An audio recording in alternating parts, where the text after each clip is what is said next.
Welcome to VGS. ప్రముఖ వ్యక్తి, lawyer, rural leader, ఇలా ఎన్ని పేర్లు చెప్పినా తక్కువ వచ్చేటువంటి ఒక ఇంపార్టెంట్ గెస్ట్ పురుషోత్తం రెడ్డి గారితో ఫేస్ టు ఫేస్కి వచ్చామండి. సార్ నమస్తే. సార్ నమస్తే. నమస్తే సార్. మొట్టమొదటిగా విజిఎస్ టీవీ ప్రేక్షకులందరికీ నా నమస్కారాలు. కల్లుదేవకుంట మీ ఓన్ గ్రామం సార్, ఇక్కడ పుట్టి పెరిగారు కదా. కల్లుదేవకుంటకి మీరు చేసిన సహాయాలు ఏమన్నా ఉన్నాయా? ఇప్పుడు ఇక్కడ 40 కోట్లు పెట్టి హోటల్ ఎందుకు కడుతున్నా?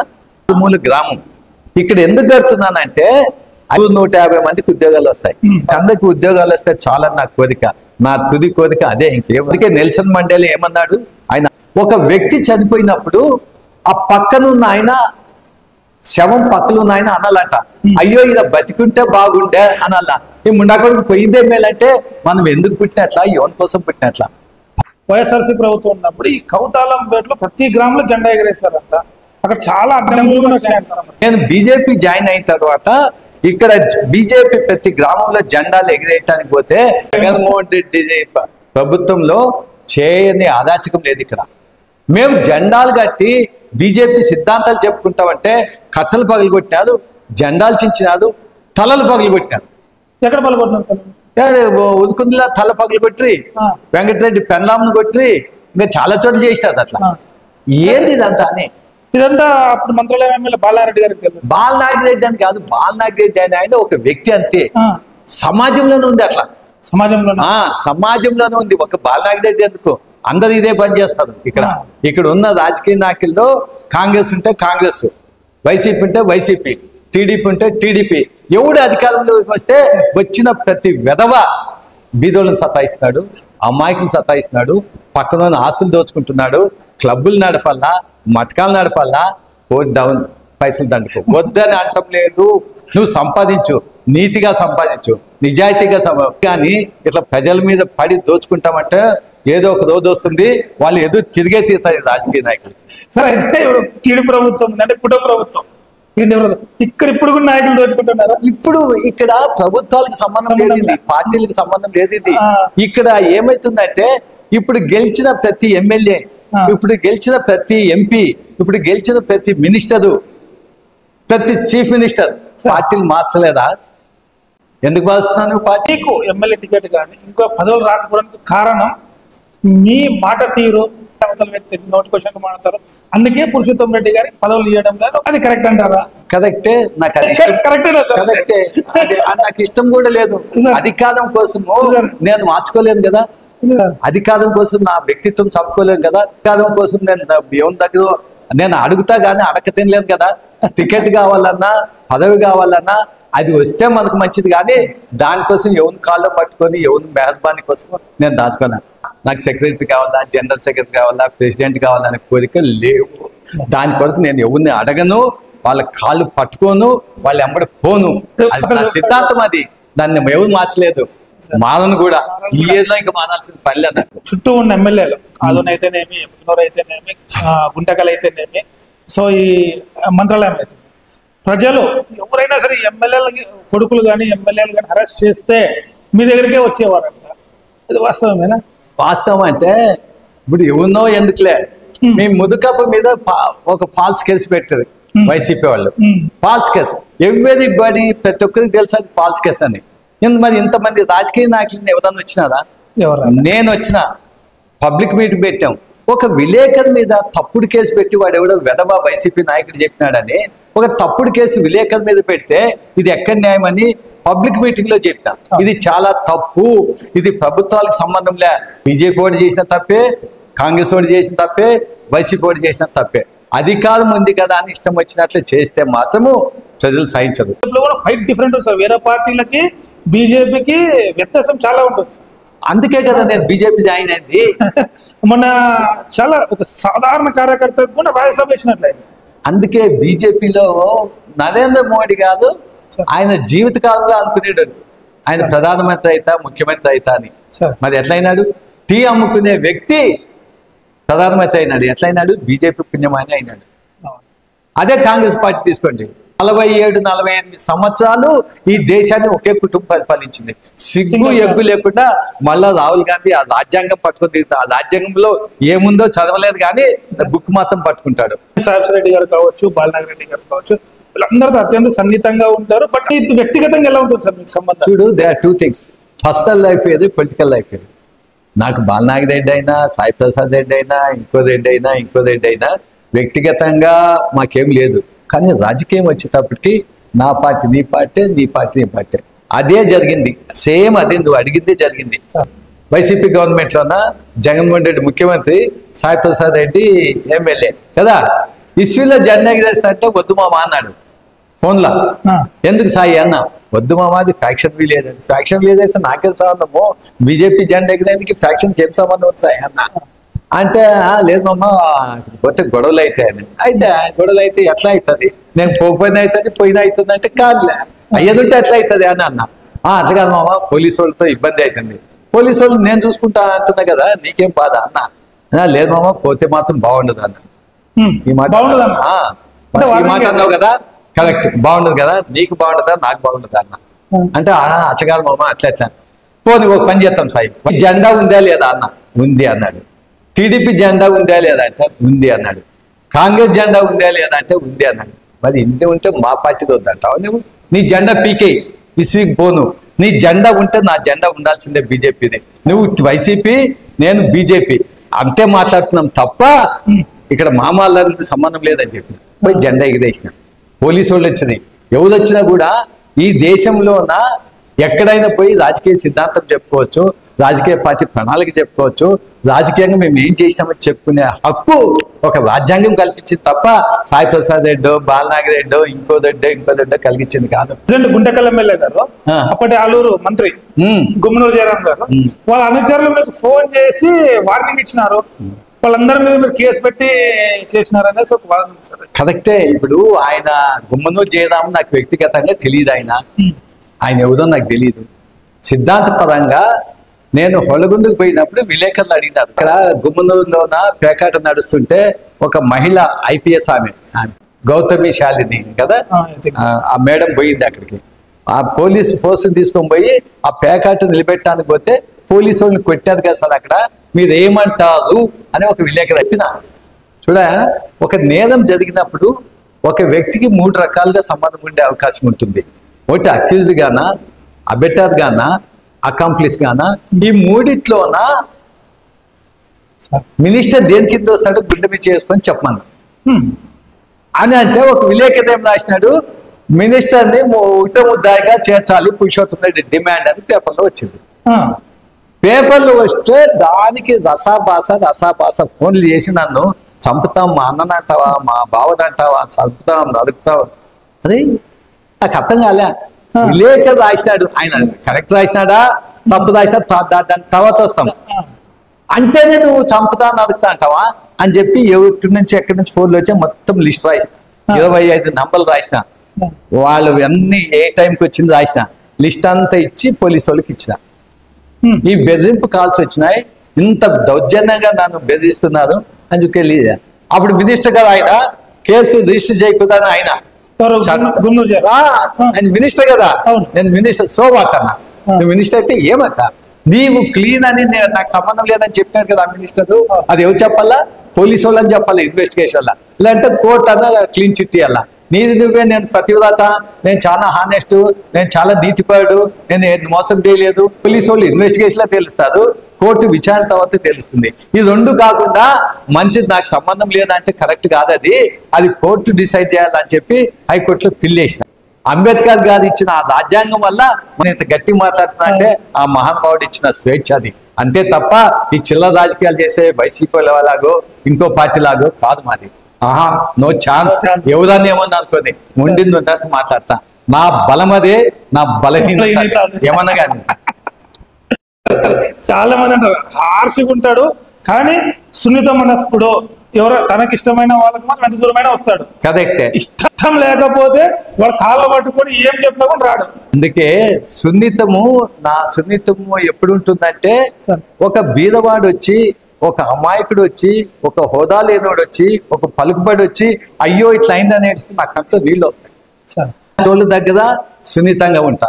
ఎవడంటే అహంకారం చూపిస్తాడో, ఎవడు అధికార తత్వం చూపిస్తాడో వాళ్ళ కథ తేలుస్తా అక్కడ టఫ్ గా ఉంటా, ఏం అనుమానం పర్లేదు. సార్, తుంగభద్ర పుష్కరాల్లో అవినీతి జరిగింది, ఏవైతే మెట్లు వేసినారో తుంగభద్ర దగ్గర దిగడానికి పుష్కరాల టైంలో అవినీతి జరిగింది, రాంపురంకి మీరు వెళ్ళేటప్పుడు అడ్డుకున్నారు పోలీసులు అని చెప్పారు. అసలు నాగిరెడ్డి నాకు నేనంటే ప్రేమ ఉండొచ్చు, నాకంటే ఆయన అభిమానం ఉండొచ్చు, అది వేరే. సమస్య ఎక్కడ వచ్చిందంటే 2021 అనుకుంటా పుష్కరాలు, 21 అనుకుంటా, ఇప్పుడు కరెక్ట్. 21లో పుష్కరాలు, తుంగభద్ర పుష్కరాలకి అప్పుడు జగన్మోహన్ రెడ్డి గవర్నమెంట్ 65 కోట్ల నిధులు రిలీజ్ చేసింది. అది ఒకటి మేలగనూరు, ఒకటి కాచాపురము, ఒకటి రాంపురము, 3 మంత్రాలయం 6, ఒకటి నాగలిదిన్న 7, ఒకటి గుర్జాల 8. ఈ 8 చోట్ల ఘాట్లు కట్టి ప్రజలకు ఇబ్బందిగా ఉంటే ఘాట్లో దిగి పోయి స్నానం చేసి రావటానికి 65 కోట్లు రిలీజ్ చేసింది.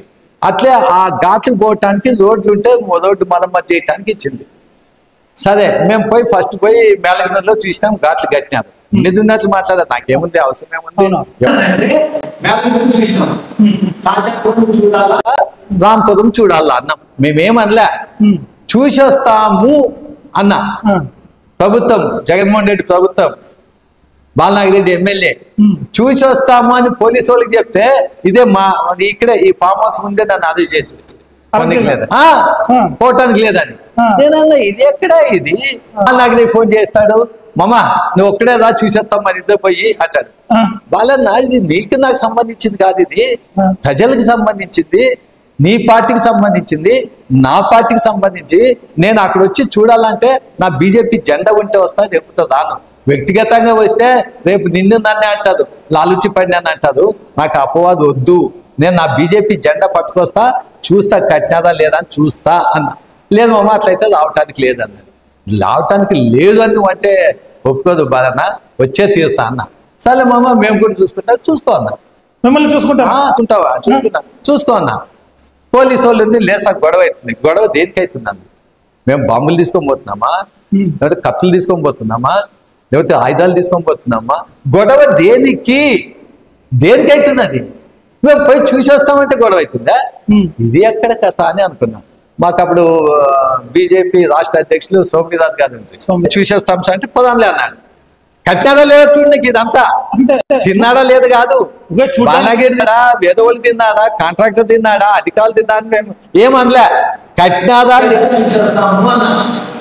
700 బైకులు మా ఎంబడి యుద్ధం పోయినట్లే. చూస్తామన్నాడు కదా పార్టీ, చూస్తామంటే చూడాలి కదా మేము కూడా. ఒక రీజనల్ పార్టీ, ఒక ప్రాంతీయ పార్టీ ఎమ్మెల్యే ఒక జాతీయ పార్టీ నాయకులతోనా, జాతీయ పార్టీ ఉన్న 10 కోట్లు 12 కోట్ల ప్రభ్యత్వం ఉన్న బీజేపీ పార్టీని ఛాలెంజ్ చేస్తే మేమెంత ఉండాలా? వైసీపీ ఎమ్మెల్యేతో కొట్లాడితే ఒక పెద్ద లెక్కన 700 బైకులు, 80-60 కార్లు, ఒక ఎస్పీ, 2 అడిషనల్ ఎస్పీలు, 5 మంది డిఎస్పీలు, 10 మంది సిఐలు, 25 మంది ఎస్ఐలు, 600 మంది కానిస్టేబుల్ మా ఇంట. 77 సంవత్సరాలు స్వాతంత్ర భారతదేశంలో ఒక ఊరికి పోయి చూసి వస్తాము అంటే ఇంత రసాభాసం. అందుకే జగన్మోహన్ రెడ్డి జనం ఇంటికి పంపించింది. అందుకే ఈ దౌర్జన్యాలు చేయబట్టి ఇంటికి పోయినారు, ఈ అహంకారం ఉండబట్టి ఇంటికి పోయినారు. బాలారెడ్డి గెలిచినారు కదా. గెలవచ్చు, ఎలక్షన్స్ వేరే, జరిగేది వేరే. Elections depends on so many factors. Week candidate ఉంటే గెలచ్చు, లేకపోతే అవతల ఇంకా ఏదన్నా లాలుచి పడి ఉంటే గెలిచేయచ్చు. రాజకీయాల్లో ఎన్నికలు అనేది ఒక పార్ట్ అంతే. మదర్ తెరీసా ఆమె ఏ ఎంపీ అయిందా, ఏ ప్రైమ్ మినిస్టర్ అయిందా? ఎందుకు ఇదో తలుచుకుంటున్నాం మదర్ తెరీసాని? అట్లా ఉండాలి తప్ప నేను మా ఊరికి రాయను, మా మండలికి రానిను, మా జిల్లాకి రానిను. ఇది ఎక్కడ కథ? ఇది ఏమి కథ? ఇంతవరకు ఏ రాజకీయ పార్టీ ఎందుకు పోలే ఆ ఊరికి? ఎందుకు పోలే? భయపడి పోలేదా? లేకపోతే గలాట్లు అవుతాయని పోలేదా? కూలీలు అవుతాయని పోతుందా? చంపుతాదని పోలేదా? దేనికంటే ఏమో ఎవడు పోడు. ఇది ఎక్కడ? మొత్తానికి పోయి చూసొచ్చారు. ఆడ జనం అంటుండ్రే, వచ్చదా మగవాడు వచ్చదా ఇప్పుడు అని జనం కేకలే. ఏందని అవసరమా? ఇప్పుడు బాలనాగిరెడ్డి మా ఊరికి వచ్చి ప్రచారం చేస్తాడు, మేము పోకూడదట. ఇది ఎక్కడ? అది దేర్ ఇస్ నో లాజిక్. ఏమిది? ఎవరి మీద చేస్తున్నా ఛాలెంజ్ మీరు? ఇక్కడ పుట్టి ఇక్కడ పెరిగినానే నేను, నాకా చెప్పేది. నన్నా బెదిరించేది. చచ్చిపోతా కానీ ఇట్లా బెదర్ను నేను చచ్చిపోతా, ఎందుకు బతకాలని అంత భయపడి భయపడి భయపడి దిన్నం బతికే కంటే ఏదో ఒక హీరోలాగా చచ్చిపోవటం మంచిది. పొలిటికల్ ఎమ్మెల్యేలు కానీ సర్పంచ్ కానీ ఇట్లా చేయాలని ఆలోచన హిస్టరీలో నిలబడాలా అనే కాంక్ష తప్ప అధికారం కోసము నువ్వు ఏదో బెండ్ చేయని నేనే తగ్గిపోయి నేనే లొంగిపోయి అవసరం లేదు నాకు. అట్లాంటి పదవి వద్దు కూడా నాకు. కరెక్టే, మేము అప్పుడు బీజేపీలో ఉన్నప్పుడు నా భార్యనే నిలబెట్టాం. అయితే ఈ వైసీపీ వాళ్ళు ఎంత దౌర్జన్యం చేసినారంటే అప్పటికే ఆ గొడవ అయింది, ఓడగొట్టాలా అని ఎన్ని దిగజా పనులు చేసి ఓడగొట్టినారు. All right, winning and losing election is like two sides of a coin. చేస్తాం, హెడ్ పడతావు ఒకసారి టైల్స్ పడతావు అంతే తప్ప ఓడిపోయినామని పొంగిపోవాల్సిన పనిలే, గెలిచినామని పొంగిపోవాల్సిన పనిలే, రెండు పనిలే రాజకీయాల్లో.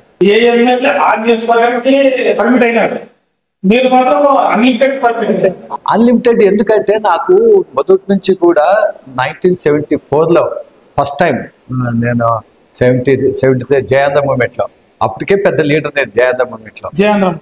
72-70లో నేను Adoni arts and science college students union leader secretary union, అప్పుడు పెద్ద మెజార్టీతో గెలిచిన. అప్పట్లోనే గెలిచిన పెద్ద యూనియన్. అప్పుడే జయాంధ్ర మూమెంట్ ఆదోని, తెనాలి, ఒంగోలు 3 చోట్ల ఫైరింగ్ అయితే ఆదోన్లో ఒక వ్యక్తి చనిపోయారు. ఆదోన్లో ఫైరింగ్ ఒక మనిషి చనిపోయారు ఆ రైల్వే ట్రాక్ మీద. పోలీసు వాళ్ళు ఫైరింగ్ చేస్తే కానీ చనిపోయారు. ఏం జరుగుతున్నది ఇక్కడ? ఎప్పుడైతే విజయభాస్కర్ రెడ్డి గారు పిలిపించి నన్ను రాజకీయాల్లో యాక్టివ్ గా ఉండమన్నారో ఎప్పుడు 1999 అప్పటిని అయినా అప్పుడు కాంగ్రెస్ లో కంటిన్యూ అవుతూ కాంగ్రెస్ పార్టీ లీగల్ సెల్ సెక్రటరీగా ఉన్నా, Congress party legal cell chairman గా ఉన్నా, హైకోర్టు బార్ ప్రెసిడెంట్ గా ఉన్నా, రాజశేఖర్ గారు సీఎం గా ఉన్నప్పుడు చాలా నిధులు గ్రాంట్స్ తెచ్చిన హైకోర్టు బార్ అసోసియేషన్కి. మళ్ళా వైఎస్ రోషయ్య గారు ఫైనాన్స్ మినిస్టర్ గా ఉన్నప్పుడు కూడా నేను బార్ ప్రెసిడెంట్ గా హైకోర్టు బార్ అసోసియేషన్ కి చాలా గ్రాంట్స్ తీసుకొచ్చి ఇచ్చిన. నాకు నేనంటే అది చాలా ఇష్టం ఉండింది, చాలా ఇష్టం. 2004లో ఫస్ట్ టైం నేను టికెట్ అడిగినప్పుడు రాజశేఖర రెడ్డి గారు ఉండి వద్దు పురుషోత్తం కొంచెం వెయిట్ చెయ్యి అని అన్నాడు. సరే అన్న. 2009లో అడిగినప్పుడు అప్పటికే మంత్రాలయం కాన్స్టిట్యున్సీ మీ జిల్లాలోనే ఒక్కరికన్నా బీసీకి ఇవ్వాలి కదా, ఈసారి బీసీకి ఇస్తాం. కొత్తగా వచ్చింది మంత్రాలయం కాన్స్టిట్యున్సీ, ఒక బీసీకి ఇస్తాము నువ్వు ఊరుకుండు. ఏపీఐడిసి ఉంది, ఏపీ ఇరిగేషన్ డెవలప్మెంట్ కార్పొరేషన్, దాన్ని నేను చైర్మన్ గా చేస్తా నువ్వు ఊరుకుండు అన్నాడు. సరే అన్నాను. 2014 వచ్చేటప్పటికి టికెట్ ఇస్తామంటే నేను వద్దన్నా. ఓడిపోతామని తెలిసి టికెట్ తీసుకొని ఏం చేయాలా, చనిపోయినారు. అందుకే సరే వద్దు అన్న తర్వాత మళ్ళా 2014లో లావలేరు. 2019లో బీజేపీలో టికెట్ ఇస్తామంటారు, నేను వద్దన్నా. మీ తమ్మునికి ఇస్తామంటారు, వద్దన్నా. నా కొడుకు ఇస్తామంటారు, వద్దన్నా. ఒక బీసీకి ఇవ్వండి, గెలిపించుకొచ్చే బాధ్యత నాది అని చెప్పిన 2019లో. అప్పుడేమైంది, బీసీకి ఇచ్చినా కానీ ఎక్కడో తిరుపతి నుంచి పెడితే ఆయన ఓడిపోయా. అది వేరే ఢిల్లీ మధుసూదన్.